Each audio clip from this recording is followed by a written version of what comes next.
All right guys, now in this video today we're going to be talking about the stand in motion. It's an exercise that's commonly seen in the sport of Schutzen. Just like the sit and down in motion, the dog has to move with the handler at a brisk pace, and upon hearing the command has to put the brakes on all 4 feet without traveling. So we're going to teach you how to get that dog to execute that today. In our last video we showed you the stand for examination, getting the dog to come into the stand from a sit or a down. Now today we're going to move forward with the dog mobile and executing the same behavior. Let's do it. So what's going to happen is we're going to start with the dog following our baited hand. So you see I have my little treat here. We're going to put the bait in the hand like that, and let's say we have the dog in front of us just like this. What will happen is I'm going to walk backwards, let the dog follow my baited hand for a few steps. Then what's going to happen is I'm going to stop, block by not moving my hand. The dog's obviously going to stop. I'm going to mark the behavior, and then I'm going to reward him simultaneously. I find by doing it this way, going backwards and executing the behavior, makes it a lot easier on the handler timing wise, and also for the dog.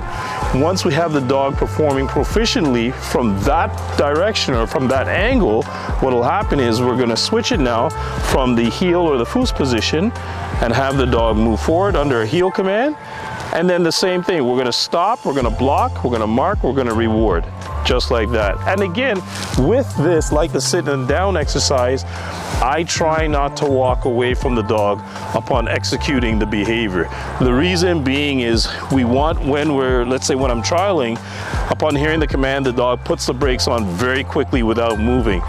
I find that with the out of motion exercises, if we get into the habit of giving the command, even blocking for a second and walking away, in time the behaviors tend to slow up. So what I try and do is 99% of the time, I'm gonna block, not move, reward, release. And then the other 1% is reserved for testing the actual behavior.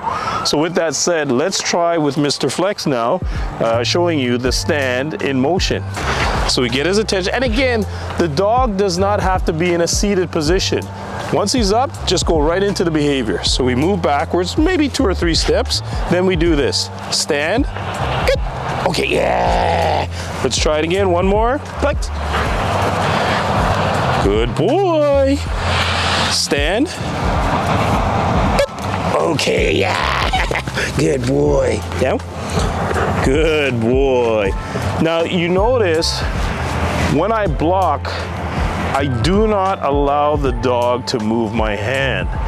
Very, very important. Some people, again, with some dogs, they get a little pushy, and some people will allow their hands to move. If your hand moves, the dog will actually take a step forward, and that's what we don't want. We eventually want for the dog to just drop like that, or to just throw the brakes on. And in order to get that, what we have to do as we're moving, we literally have to stop and block. So just muscle up, don't let him push your hand, mark it, reward, and then release. And you'll find in no time at all, you can do it without actually having to block. He's actually gonna hear the command and throw the brakes on. But it is vital that we do not allow for the dog to take that 1 or 2 extra steps, because that becomes habit real quick. Now we're gonna show you from going backwards how we start from the heel position using the same technique. So on the hip, we're gonna go forward just like this, flex. Good. Stand. Good. Okay, yeah. And the same concept. Come on, flex. Sit. We block the behavior. I do not allow for the dog to push my hand. Ready? Stand. Good. Okay, good. If he goes backwards, flex, sit. If he goes backwards a few steps, that's okay. Ultimately, just like when we did the stand for examination, we want for the feet to kick back. So that's okay if he goes backwards, we just don't want him going forward. Let's get his attention again. Ready? Good. Good. And I stop, block. Good. Okay, yeah. Good boy. Down. Good boy, Flexi.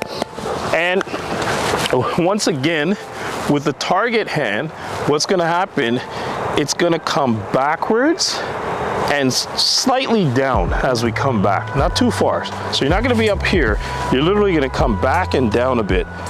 And again, you're gonna muscle up so that the dog can't push your hand. You're gonna get to a level now where you can just use, let's say your target hand, less the bait, to keep the dog in position, move forward, And then when it's time, you're gonna do this. Stand, block with an open palm, and then from the other side, boom, you can reward him with his treat. Or at that level, you can bring out his toy. So it would be like stand, bring out the toy, break, yeah, just like that.